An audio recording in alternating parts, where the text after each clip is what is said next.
आजची रेसिपी बघण्या अगोदर माझ्या चॅनलला सबस्क्राईब करा आणि नवीन रेसिपीसाठी बेल आयकॉनला क्लिक करा। नमस्कार, वंदनाच रेसिपीमध्ये आपले स्वागत आहे। आजची आपली रेसिपी मस्त झणझणीत मसाला कोळंबी ग्रेव्ही। मसाला कोळंबी ग्रेव्ही करण्यासाठी इथे मी 15 कोळंबी व्यवस्थित साफ करून स्वच्छ धुवून घेतल्या आहेत। कोळंबी कशा साफ करायच्या ते मी कुरकुरीत कोळंबी फ्रायमध्ये दाखवले आहे, तो व्हिडिओ तुम्ही नक्की बघा। कोळंबीला थोडेसे मीठ, लिंबू रस व हळद लावून 15 मिनिटं मॅरिनेट करायला ठेवायचे। त्यानंतर त्याला जे पाणी मॅरिनेट केल्यामुळे सुटते ते काढून फेकून द्यायचे।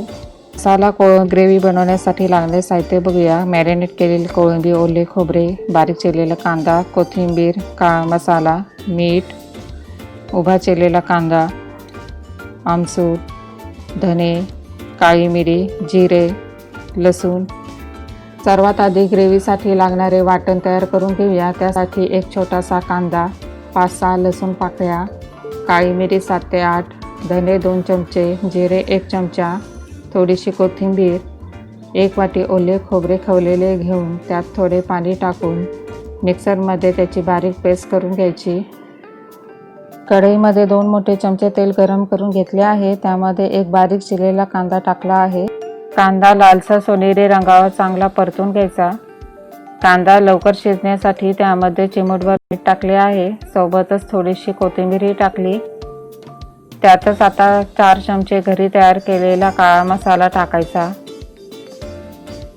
तेलात मसाला टाकल्याने ग्रेव्हीला चांगला लालसर रंग येतो। ते सर्व नीट परतून घ्यायचे। त्यात आता मगाशी तयार केलेले वाटण टाकले आहे, ते चांगले परतून घ्यायचे। मसाला चांगला परतून तेल सुटले आहे। मॅरिनेट केलेली कोळंबी मसाल्याबरोबर चांगली 5 मिनिटं परतून घ्यायची, त्यामुळे ग्रेव्हीला खूप छान चव येते। गॅस लो टू मीडियम हीटवर ठेवला आहे। कोळंबी चांगली परतली आहे। त्यात 3 कप गरम केलेले पाणी ओतले, सर्व नीट मिक्स करून घ्यायचे। गरम केलेले पाणी ओतल्याने ग्रेव्हीला चांगली तरी येते। तुम्हाला कितपत ग्रेव्ही पातळ घट्ट हवी आहे त्या प्रमाणात पाणी ओतायचे। मीडियम हीटवर ग्रेव्ही उकळायला ठेवायची। त्यात चवीनुसार मीठ आणि 2 आमसुले टाकायची। ग्रेव्ही चांगली उकळल्यानंतर त्यात थोडी कोथिंबीर टाकून गॅस मंद करून कोळंबी शिजवून घ्यायची। 5 मिनिटांमध्ये मसाला कोळंबी ग्रेव्ही तयार होते।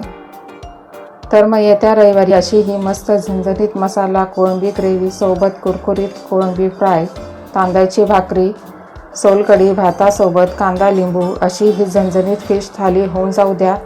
तुम्हाला ही फिश थाली कशी वाटली हे मला कमेंट बॉक्समध्ये लिहून नक्की सांगा।